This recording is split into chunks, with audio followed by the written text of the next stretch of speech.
Ustedes ven un serie instrumental, pues ellos realmente no están aquí puestos para mostrarlos, sino que hacen parte de la prueba o de la metodología implementada para caracterizar los protectores auditivos y el material que ustedes les acaban de hacer los protectores, ¿cierto? Y a la vez ahora vamos a hacer un ejercicio en el cual verán en qué consistió también la prueba, ¿cierto?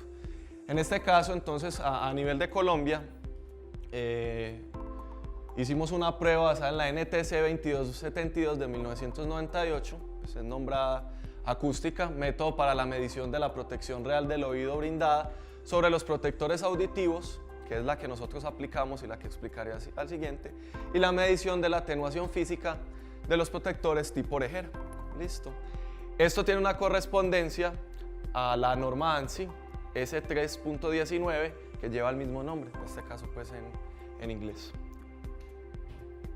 Bien, algo importante y que tenemos que entender es que la idea de hacer una caracterización de los protectores auditivos es tratar de cuantificar cuánto es esa reducción sonora, ¿cierto?, que proporciona cuando yo estoy bajo un estímulo, ¿cierto?, en este caso en un entorno laboral, y entonces se define lo que es la pérdida por inserción, que es la diferencia entre los niveles exteriores e interiores cuando se ocluye el oído, ¿cierto? ¿Cuántos niveles tengo yo cuando no existe un componente que ocluye un oído y cuánto es del nivel que existe cuando sí está ocluido?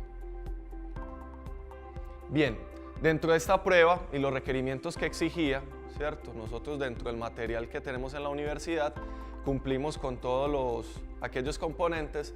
Entonces tenemos que ahorita harán cada uso y los nombraré, usamos un sonómetro integrador tipo 1, un verificador de calibración también tipo 1 llamado pistófono, una interfaz de audio, una cabeza artificial y un sistema de altavoces de alta calidad acompañado de un recinto, pues, para proporcionarlos y garantizar aquellas condiciones acústicas que exige el estudio, que realmente pues, exige una rigurosidad. El recinto de evaluación en el que nosotros hicimos las pruebas sobre sujetos, ahorita hablaré un poco más detallados de eso, pues lo denominamos, es un espacio que es un estudio de grabación que se encuentra en la Facultad de Ingenierías en la Universidad San Buenaventura acá en Medellín. Pues para nosotros no es solo un estudio de grabación, sino también un entorno de experimentación en torno al sonido, a la ingeniería, y bueno, y que tiene un diseño acústico que proporciona bajos niveles de ruido de fondo y un tiempo de reverberación considerado que nos exige el estudio. Dentro de esos quise pues entonces traerles cuáles son los resultados y cómo garantizamos de que el estudio que se realizó allá y lo que presenta como resultados pues es verídico de acuerdo a lo que establece la normativa.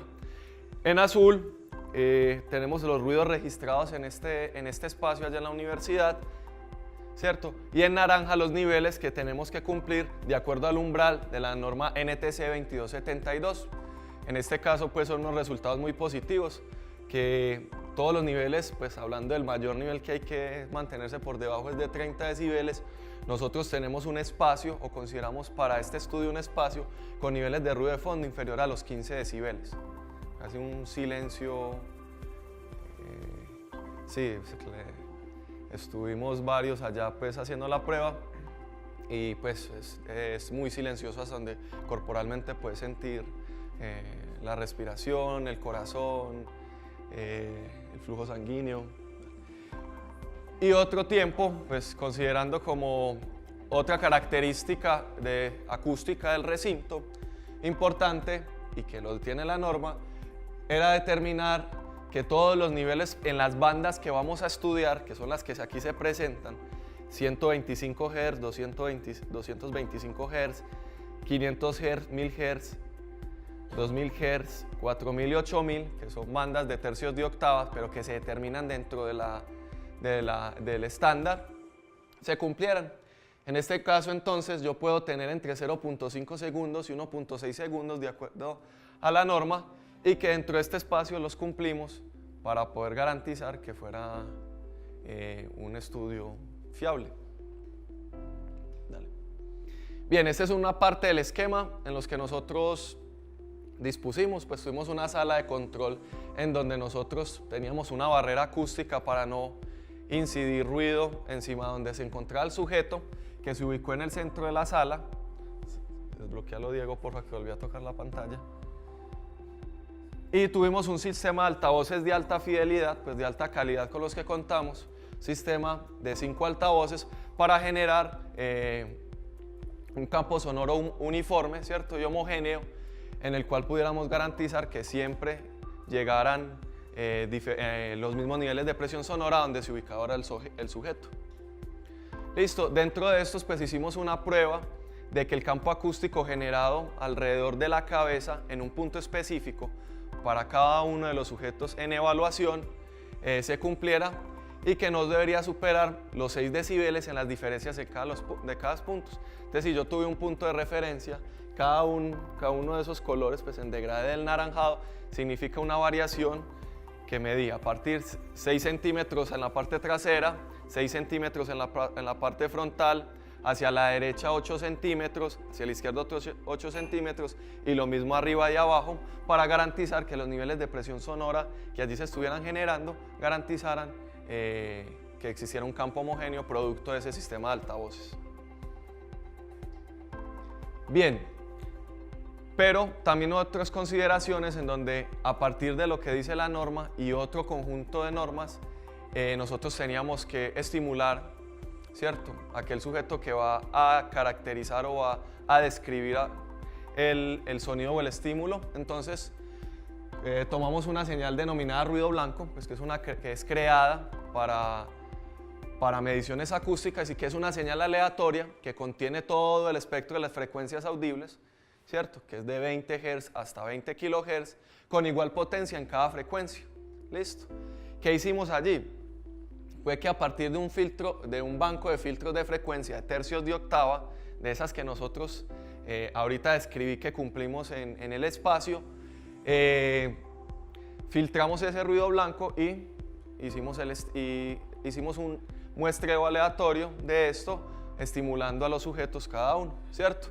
Tuvimos un circuito de control diseñado mediante software, en donde los atenuadores allí mismo pues brindan una relación señal a ruido mínimo de 90 decibeles.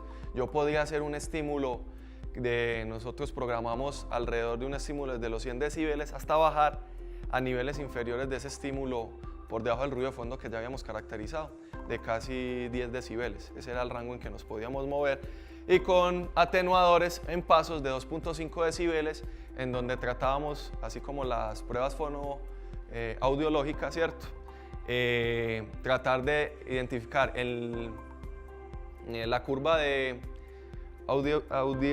audibilidad, ¿cierto?, tanto con el oído sin ocluir y ocluido.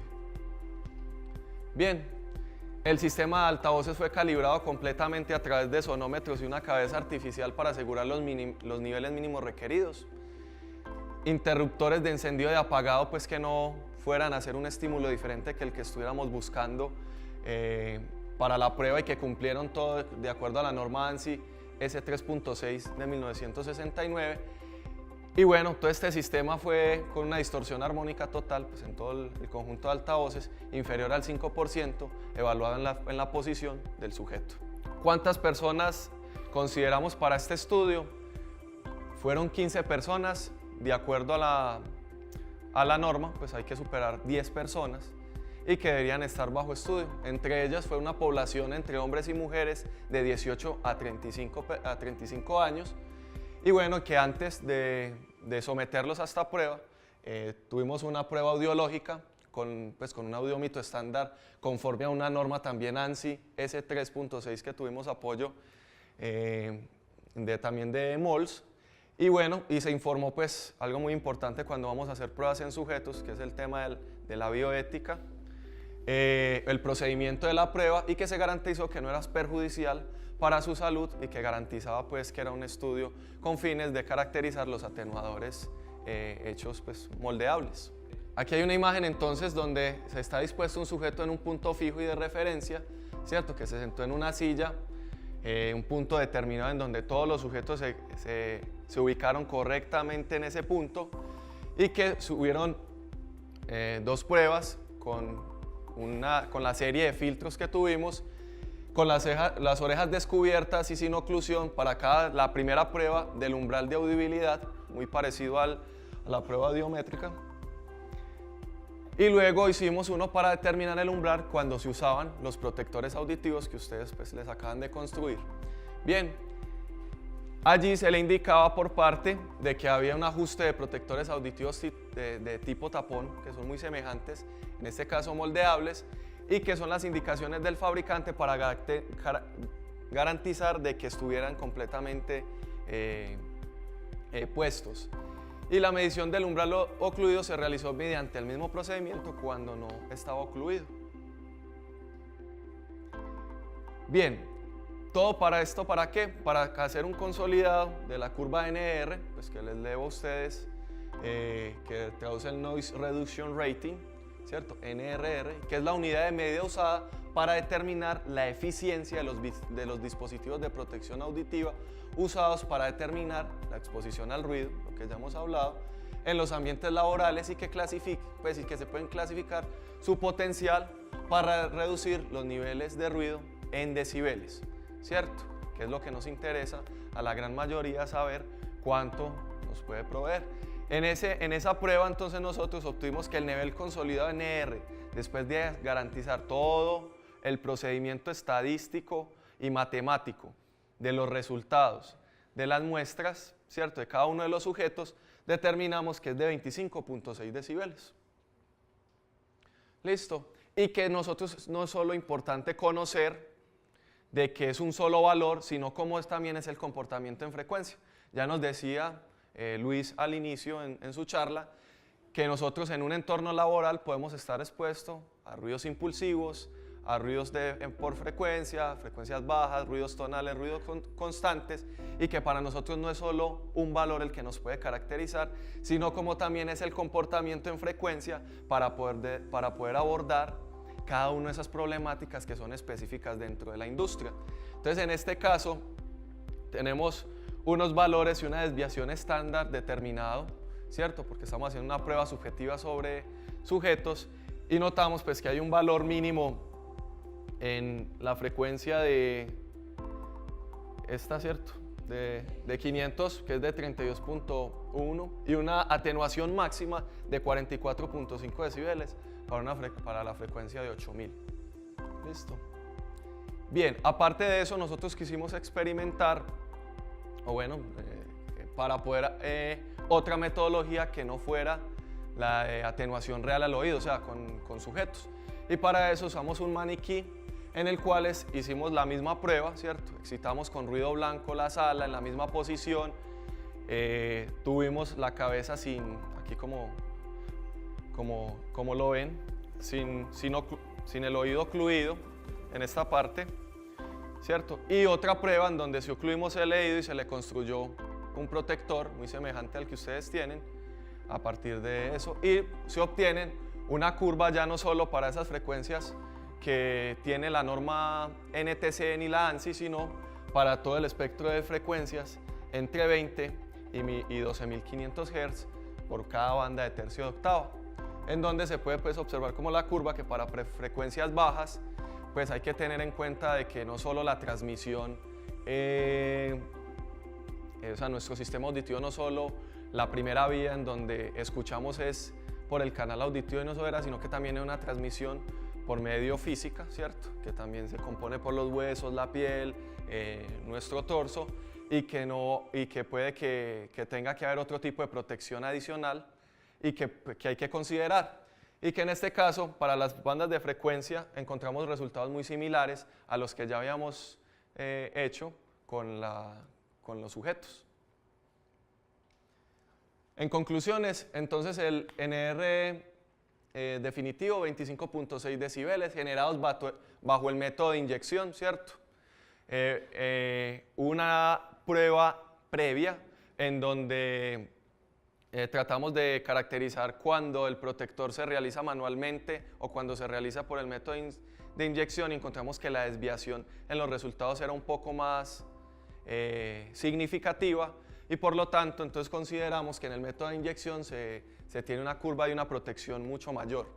Listo, resultados que ya había presentado de cuál es el mayor y el menor, Y bueno, había un promedio que si uno promedia energéticamente cuánto es la atenuación, pues es alrededor de los 43 decibeles. Listo.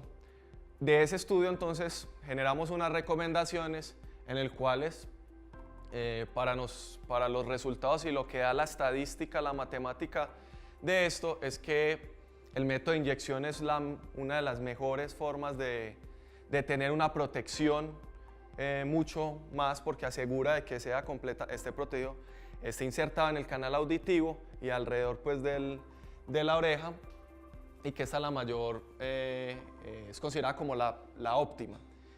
Y bueno, y que para manera de aclaración es que el promedio energético representa un valor global del nivel de atenuación para todo espectro en frecuencia, considerando sin embargo que la cantidad de atenuación efectiva siempre dependerá de las frecuencias generadas por cada una de las fuentes de ruido y que depende del operario y de su sitio de trabajo. Muchas gracias. Bien.